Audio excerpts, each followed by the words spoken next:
ସମସ୍ତଙ୍କୁ ପ୍ରଥମେ ମୋର ନମସ୍କାର। ଆପଣମାନେ ଏତେ ବର୍ଷା ସତ୍ତ୍ୱେ ଏଠିକି ଆସିଥିବାରୁ ମୋର ବହୁତ ବହୁତ ଧନ୍ୟବାଦ ଜଣାଉଛି। ମୁଁ ଏଠିକି ଆସିବାର ଏଇଟା ହେଲା ମୋର ତୃତୀୟ ଗସ୍ତ। ନିର୍ବାଚନ ଫଳାଫଳ ଘୋଷିତ ହେବା ପରେ ଏଥର ମଧ୍ୟ ମୁଁ ଆସିଛି ଏ ଅଞ୍ଚଳର ବିକାଶ କେମିତି ହେବ, ତାକୁ ସେଥିରେ ମୋର କ'ଣ ଯୋଗଦାନ ରହିବ ଏବଂ କିଭଳି ଭାବରେ ଏହି ଅଞ୍ଚଳର ମୁଁ ଉନ୍ନତି କରିପାରିବି, ଏସବୁ ଜିନିଷ ଅନୁଧ୍ୟାନ କରିବା ପାଇଁ ମୁଁ ଆସିଛି।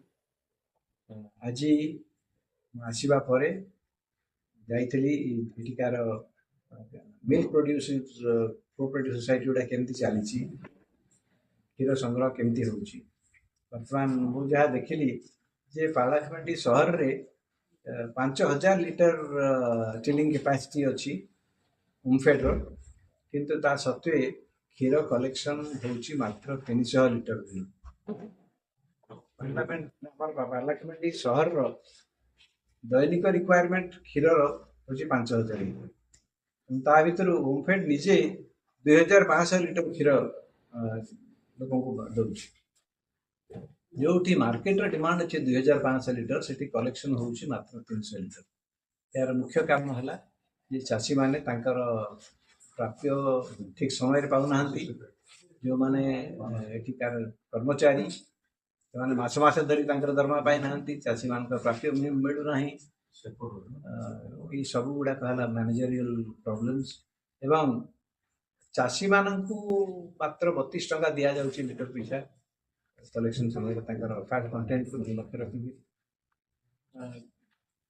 ବିକ୍ରି ହେଉଛି, ଲୋକଙ୍କୁ ବିକ୍ରି ହେଉଛି, ଖାଉଟିମାନଙ୍କୁ ବିକ୍ରି ହେଉଛି 52 ରୁପିଜ, 52 ଟଙ୍କା ଲିଟର ପିଛା। ତେଣୁ ଏତେ ବଡ଼ ମାର୍ଜିନ୍ ନେବା ସତ୍ତ୍ୱେ ଏଇ ଯେଉଁ ଓମଫେଡ ବର୍ତ୍ତମାନ କ୍ଷତିରେ ଯାଉଛି ବୋଲିକି ଯାହା ଖବର ଆସୁଛି, ସେଇଟା ଅତ୍ୟନ୍ତ ଦୁର୍ଭାଗ୍ୟଜନକ।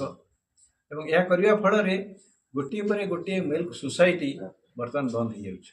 ମୁଁ ଯାହା ଲକ୍ଷ୍ୟ କରୁଛି ଯେ ଓଡ଼ିଶା ବାହାରର 2ଟି ଡେଏରୀ, ବିଜୟା ଡେଏରୀ ଏବଂ ହେରିଟେଜ, ଏ 2ଟି ଡେଏରୀ ଆସି ଚାଷୀମାନଙ୍କୁ 5 ଟଙ୍କା ଅଧିକ ମୂଲ୍ୟ ଦେଇକରି ସେମାନେ କ୍ଷୀର ସଂଗ୍ରହ କରିପାରୁଛନ୍ତି ଏବଂ ବହୁତ ପ୍ରକାରର ମିଲ୍କ ପ୍ରଡକ୍ଟ ସେ ଖାଉଟିମାନଙ୍କୁ ଦେଇପାରୁଛନ୍ତି। କିନ୍ତୁ ଓମଫେଡ ଏଭଳି କାର୍ଯ୍ୟ ଏଠି କରିପାରୁନାହିଁ।